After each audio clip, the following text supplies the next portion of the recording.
Oh my goodness. Thank you so much for having me. Thank you for the opportunity. I really appreciate it.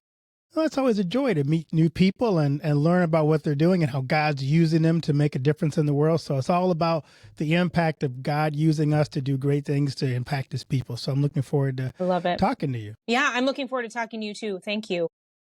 We're going to start out with my favorite question now. Okay. What's the best piece of advice you've ever received? Oh my goodness. Reverend, there's so many. You can't narrow it down to just one. However, I will say this.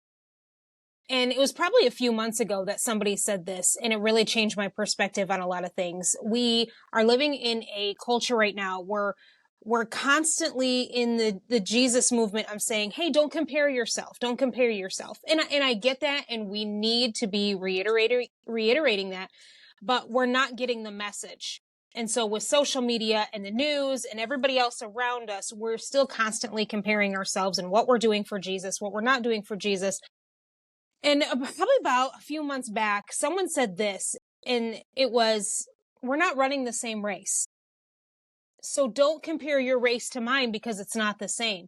And I don't know why it sounds like a no-brainer, but it just hit me in Second Chronicles when Paul talks about how we are running a race for everybody's after the same prize. That's heaven. That's Jesus. But my race doesn't look like yours. So why am I trying to run your race when I've got my own that I have to race? And I think for me in this season of life, that has been one of the best pieces of advice, because it's taken a lot of weight off of my shoulders, and I can really focus on what has God asked me to do at this time. And that fits so well what you're writing about, helping women find their unique calling, because it is your calling. Mm-hmm. And I always told my congregation, God called you for a reason and gave you a task that only you can do, Mm-hmm. and no one can do it for you. Yeah. So you have to embrace that because it's your calling and not anyone else's. That journey for you is going to look very different than, like you said, my journey looks. Mm-hmm. And you can look at someone's journey and go, wow, they got it so easy. It's like, yeah, but you're not really walking in their daily shoes. It may look easy from the outside, but until you put those shoes on and walk a few miles in it, you don't realize just how different that journey looks. It may make it look easy, but it's not. Mm-hmm. I'm curious too. One of my other favorite questions is kind of give us a little bit about your backstory. I'm kind of curious about your journey. So I like to tell people I grew up a PK, a police officer's kid. I did not grow up in the church, my husband nor myself.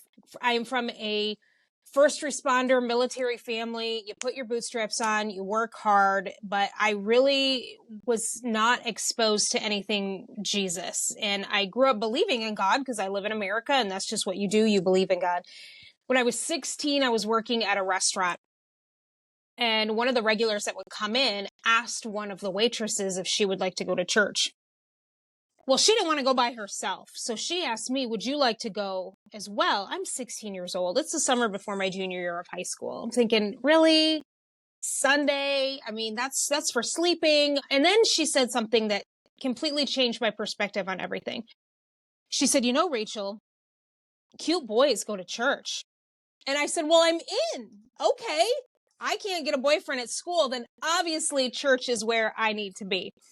And I went, and worship, it was one of those services where the Holy Spirit took over and worship went on for an hour and a half. I had never seen anything like it before. People had their hands raised. My hands, probably about after 45 minutes, started to itch because we had been clapping for so long. I didn't even stay for the service. This one woman and I, we left. But at that service, I saw two sisters. One I had several classes with, and the other one I had lunch with. So the next day, back when you had landlines, I dug out my yearbook, and I'm looking because I know one of them signed my yearbook with their phone number in it. So I find the number. I call them up Monday morning, and I got a hold of one of the sisters, and I said, what the heck was that? What was that I just witnessed at church last night? Like, I knew you all were Christian, but I didn't know you were that type of Christian. So then at that point, I think I was every Christian's dream, because I am asking questions and I am digging. There is no I need to witness to this person. Like, I am willing to listen. So she starts sharing. I don't even know what she told me. All I know is I'm freaking her out because I know nothing about Jesus. And she's freaking me out because she knows all this stuff about Jesus. I'm thinking, how do you know this? There was no Jesus 101 in school. Like, how do you know all this stuff? So she invites me,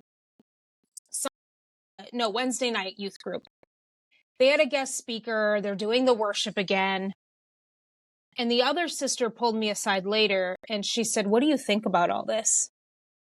And I said, for the first time, I have no idea where I'm going. I just assumed I'm going to heaven, but now I don't. And the next day I went and I bought myself a Bible. Had no clue what I was reading, didn't know what was in it, but I'm flipping through it because I'm super curious. Well, they didn't invite me back on Sunday, but I just showed up. And all I could think was, man, I hope they are not mad at me because they didn't ask me back and I just show up, right? So I show up and you've heard of Teen Challenge. Okay, so Teen Challenge is there giving this huge presentation. All these people are sharing about how God set them free from alcohol and drugs. And at the end of the service, the guest preacher says, who would like to accept Christ in their heart? Well, I'm thinking this is a hypothetical question. So I raise my hand.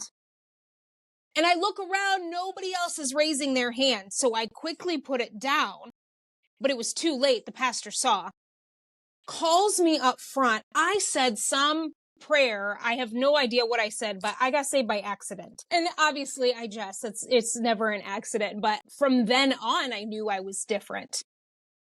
And when I was 19, I felt a call to ministry. And at 21, I felt a call to preaching ministry. So that's kind of a little bit of my Jesus story, a little bit different than most. I can't hear you. Oh, it's amazing how God connects us with the right people at the right time because he has something for us to do. And yes. I love that story of you kind of accidentally fell into it. But like you said, it's not accident because God was using that time and those people to impact your life. I am curious because what you just shared is the church has a hard time, I think, sometimes welcoming people into their midst. We love to have people come, but we're not exactly sure what to do with it when they show up. That's true. Because we're like, come to church. And then they come and it's like, oh, great, you're here. What do we do with you now? We weren't really expect you to show up. And we don't really, how do we disciple you now? So we kind of, we run into that thing of we want people to come. We want them to be curious. But a lot of people, what made your story interesting to me was a lot of times they don't have that sense of curiosity, that sense of, I'm gonna invite myself back to church. They're waiting for someone to say, hey, come sit with me, come walk with me.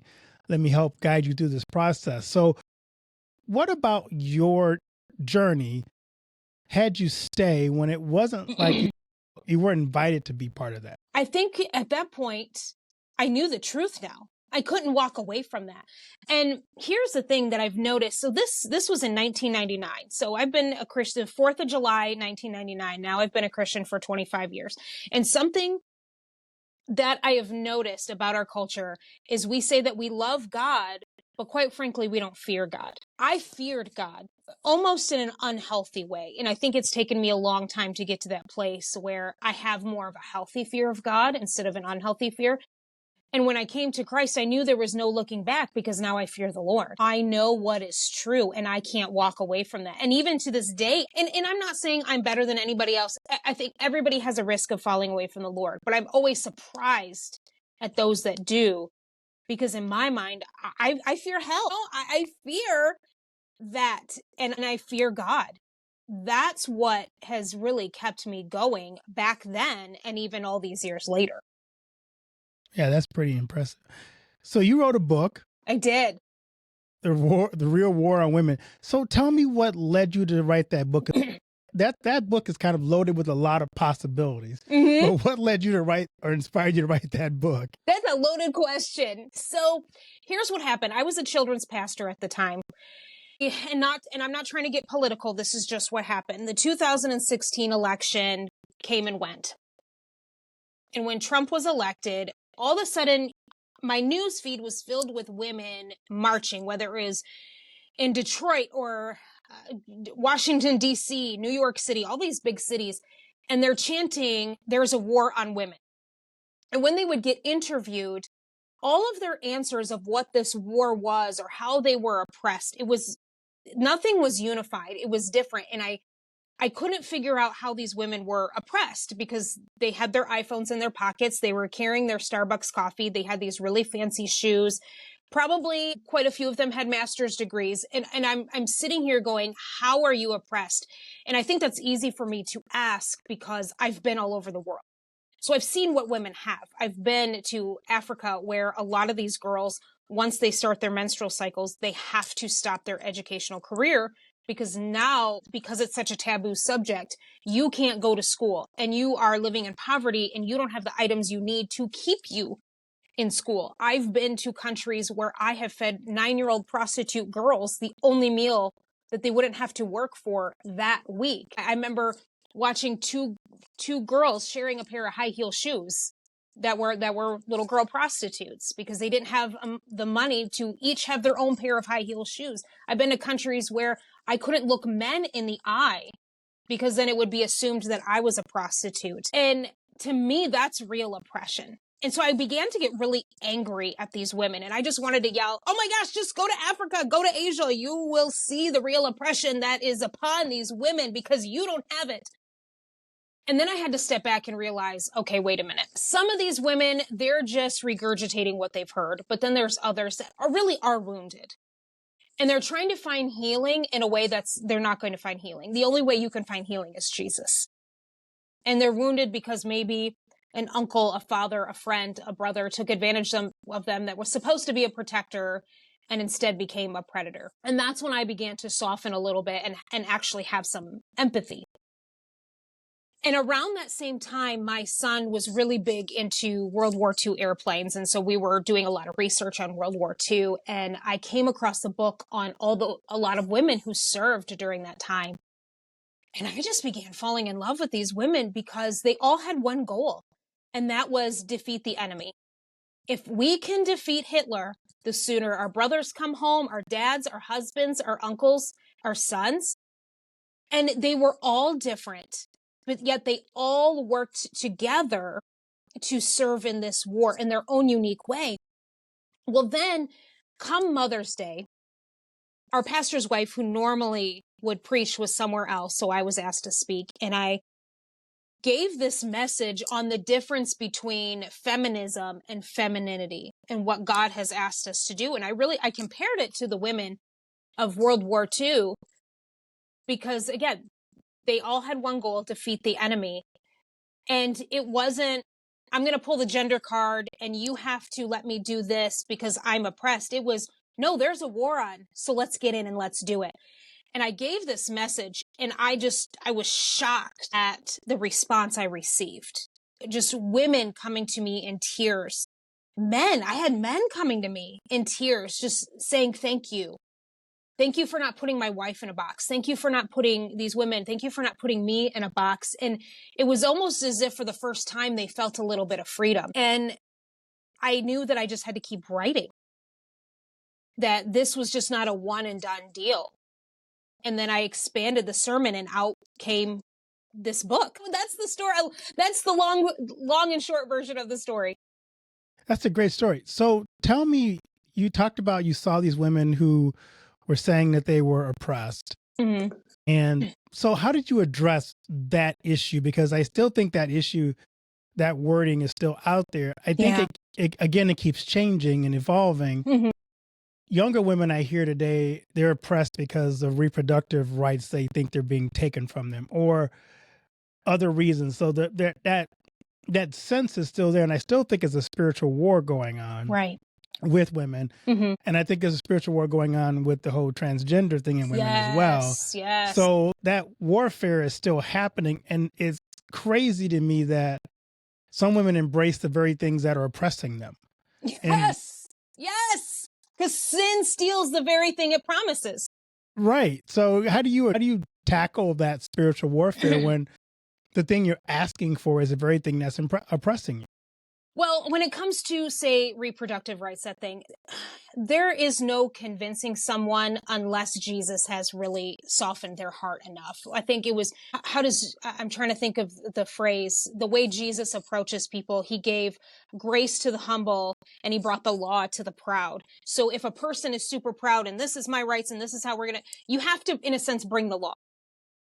when a person is humbled and is genuinely curious and asking questions and want to have a conversation, that's when you can really have grace. And I don't think women, especially Christian women, are really going to understand that abortion steals from them, that the transgender movement steals from them. They're not going to understand that until they recognize their uniqueness as female, until they recognize that their femininity is not a problem, but it is an answer. Just like masculinity. Masculinity is not a problem. You know, it's not toxic masculinity. Masculinity is a strength. And it's something that's powerful that is needed, just as femininity. And unless a woman embraces that, I don't know if she's fully going to understand the productive rights, the transgender thing, and how her gender is important. One thing I do talk about in the book is the difference between Adam and Eve, and that they were both created in the image of God. And I think in Genesis chapter 2, when we see that word helper, at least for me, because I grew up in Michigan in a very feminist culture, you don't rely on a man. You take care of yourself. You're super independent. So that really wrecked me as a Christian wife. Like, how in the world do I do this?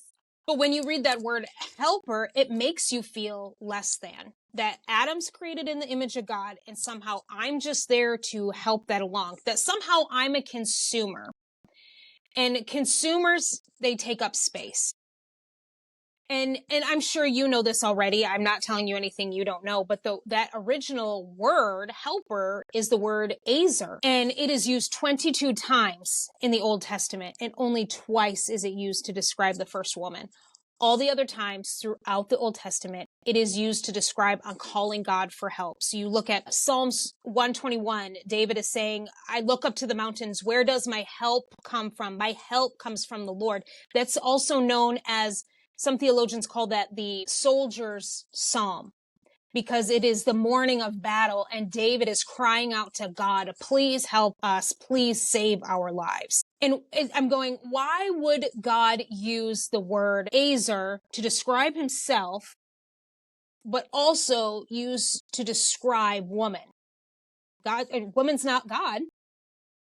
But what woman was created for was to be that lifesaver, to be that influence.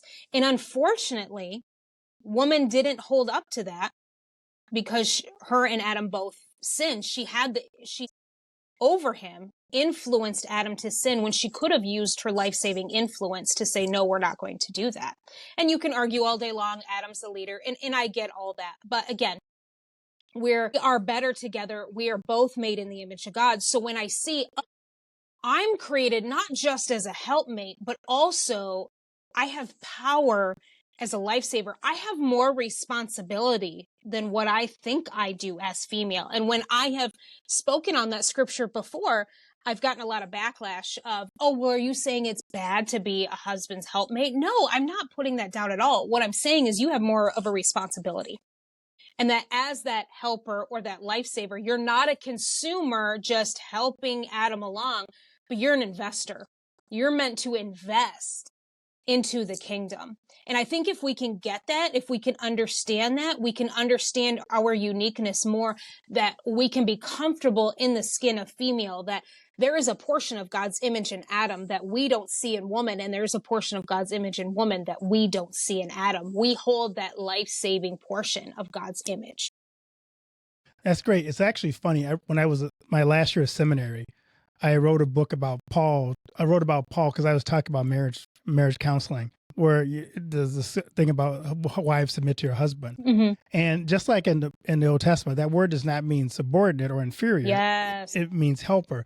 But I was also pointing out that Paul wasn't downgrading women in that text. He was actually elevating women, because in that culture, as you know this, women were second-class citizens. Yes. They were almost seen as property.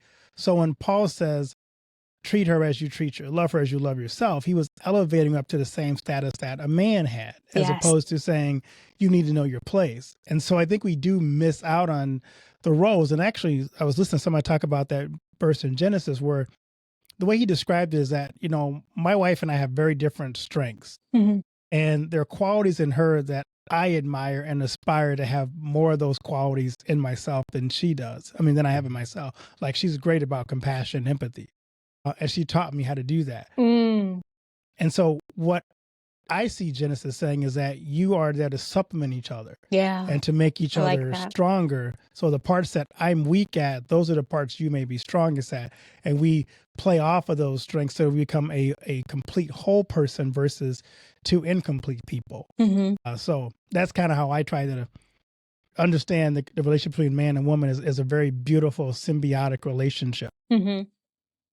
No, 100% agree. I also want to go back to something else you said. I was thinking about this. I had a guest on my show, and we were talking about, actually, I was thinking back, we were talking about this reproductive rights part of it. And I got a chance just recently to do a prayer at our Iowa state capitol. And we just had a big ruling coming up about life, and the Supreme Court was going to rule whether or not abortion was a right in our Constitution. And so we had to walk for life. And I remember thinking about the way we have framed this conversation about the rights of the mother or the rights of the child is really the wrong place to start that conversation. It's not really about rights, because rights are endowed to us by our Creator. They're given to us by God.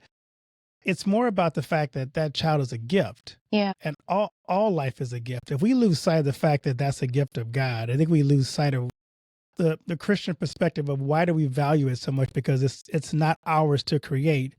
It was created by someone else, a higher power, God, and we respect life by how we honor that. So I tried to kind of reframe the conversation, not about rights, but more about the gift of God and what life is. Right. And it's also just like I said about the helper. When you think of yourself as a helper, you think of yourself as a consumer instead of an investor. And it's the same thing with a child. We have a whole generation, Gen Z, that says, I'm not having kids. Why? Because they see them as consumers.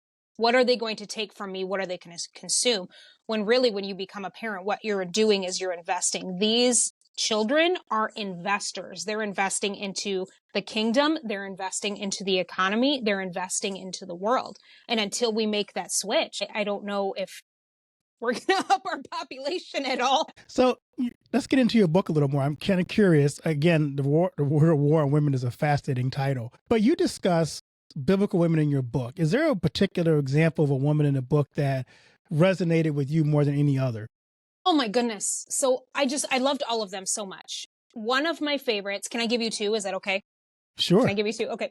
So one is Jael. I talk a lot about Jael. And for me, a woman in ministry, a female preacher, whatever, we love our Deborah because she's a leader, she's a judge.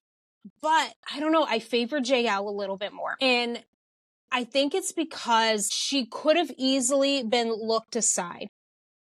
She's in her tent. General Sisera is running from Deborah and Barak and all the other Israelites, and he shows up at her tent.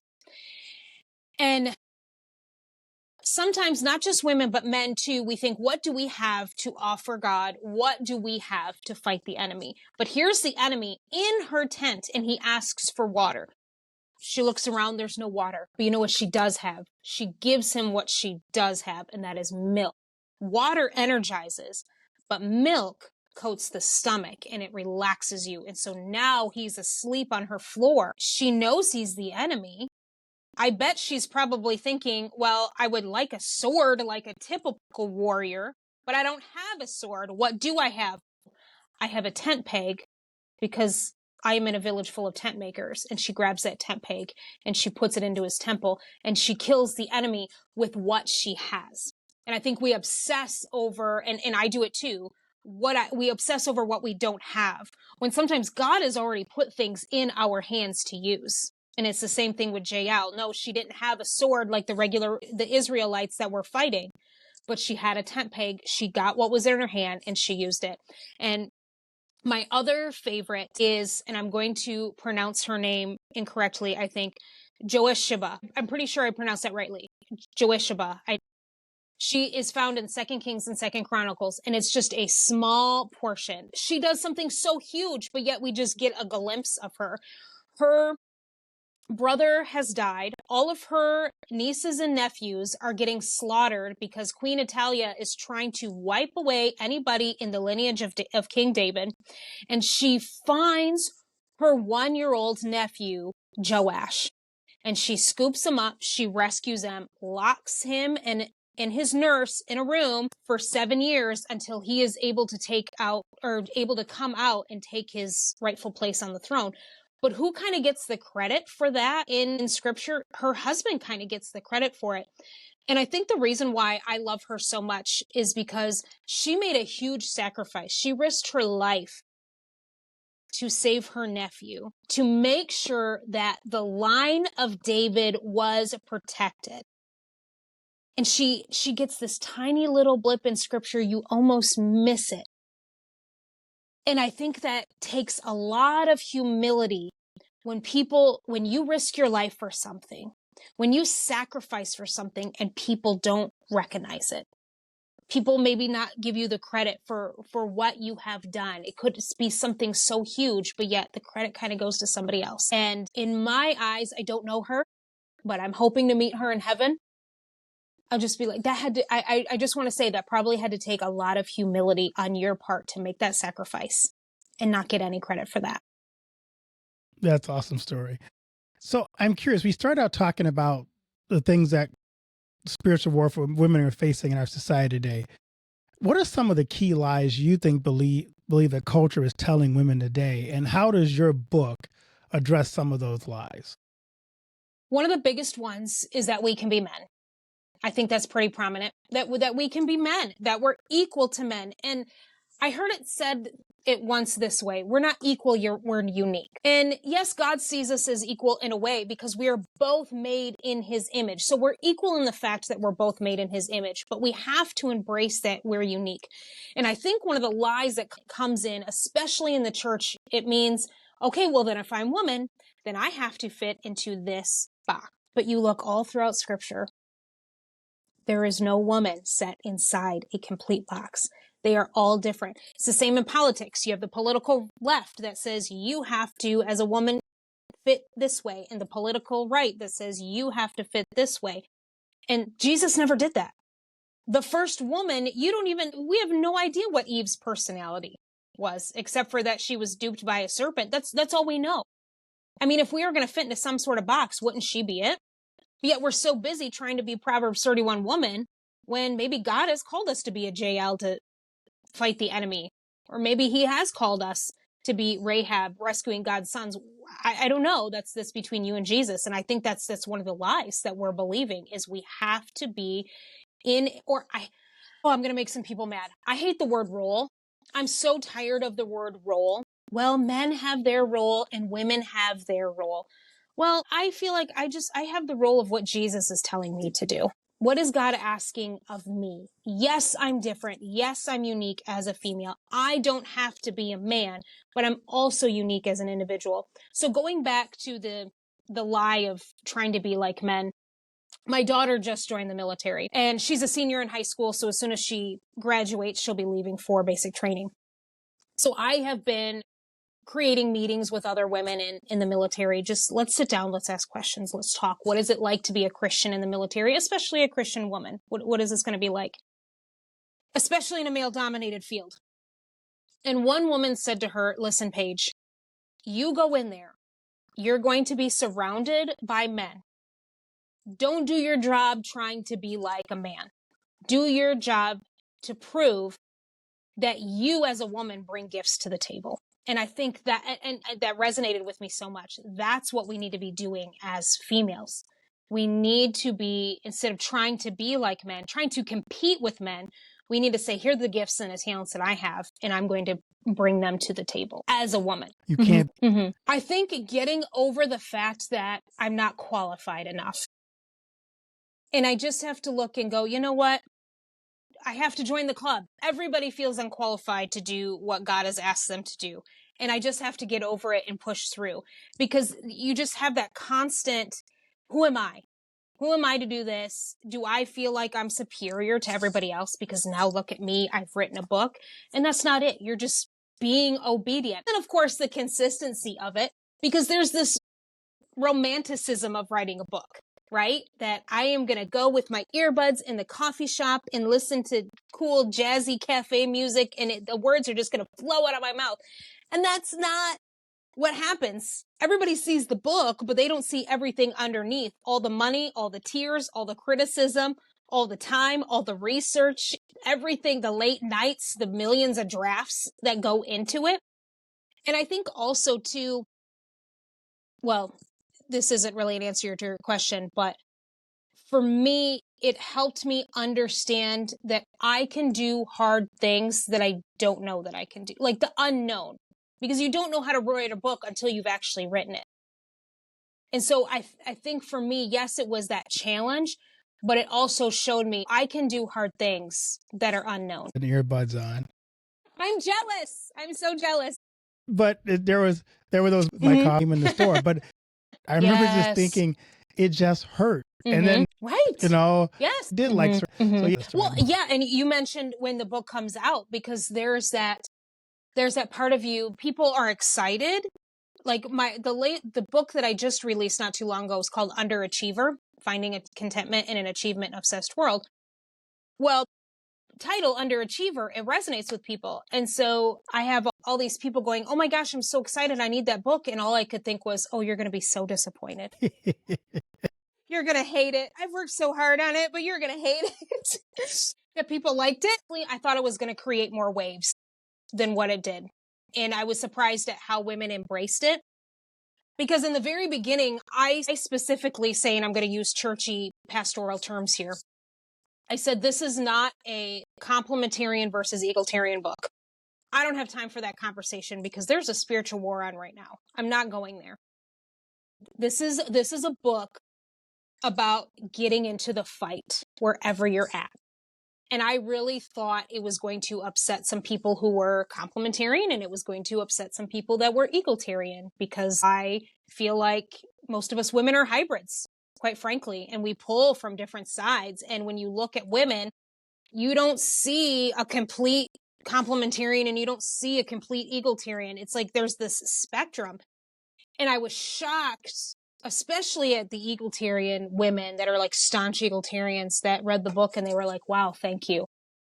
I was like, oh, okay. I thought you were going to be mad at me. So I think that was honestly my biggest surprise. My hope and prayer is that they would see that they're unique as female and that they would be comfortable in their own skin. Because if women don't recognize that they're unique and that they have a portion of God's image that needs to be used, they're going to be so uncomfortable in their own skin the rest of their life. They're going to spend their whole lives trying to be something that they're not. And I have been shocked at those that have read it that have said, wow, I never thought of myself like this before. Just gaining that freedom of female, that freedom of being feminine, and that it's okay, that there is power in it and it is not a problem in this world. Okay. Oh boy. It has grown into more simplicity as I've gotten older.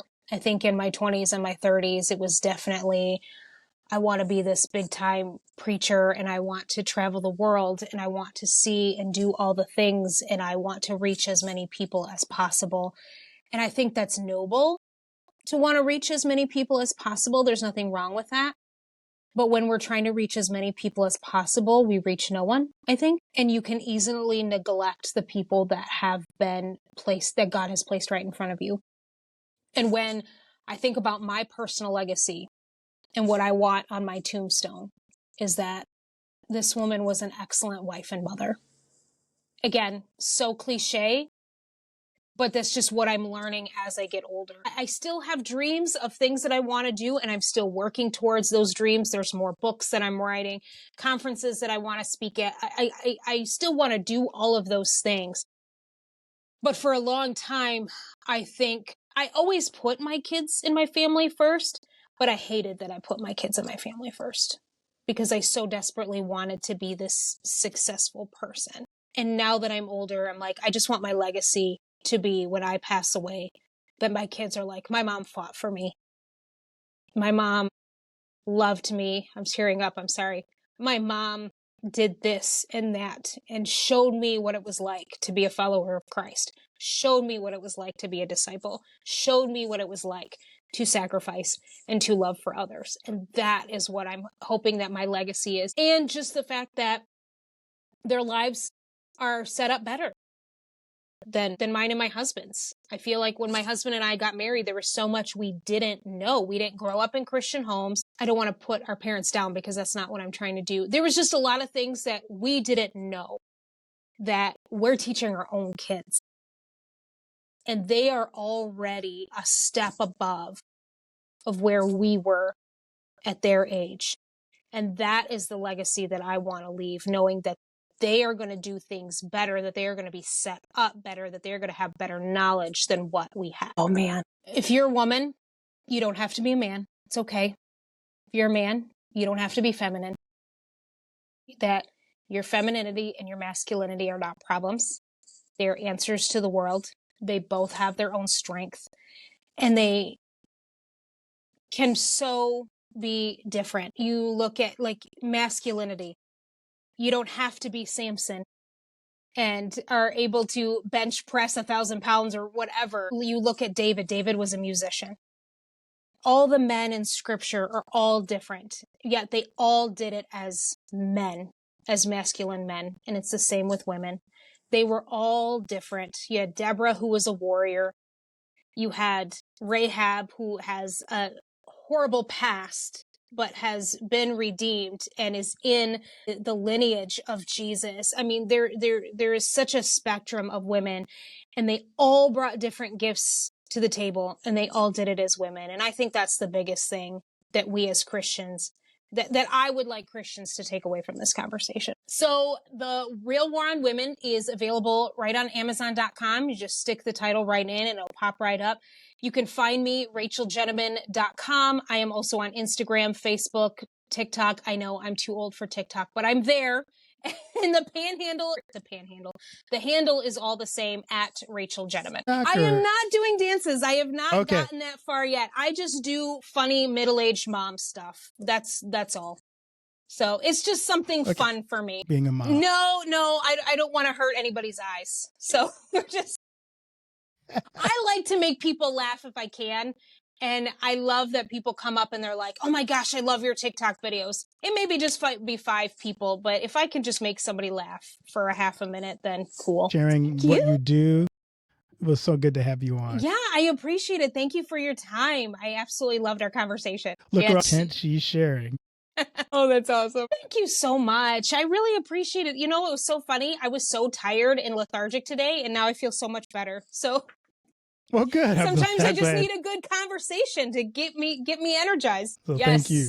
Yes, thank you. Let me know if you need anything else from me. Okay, sounds good.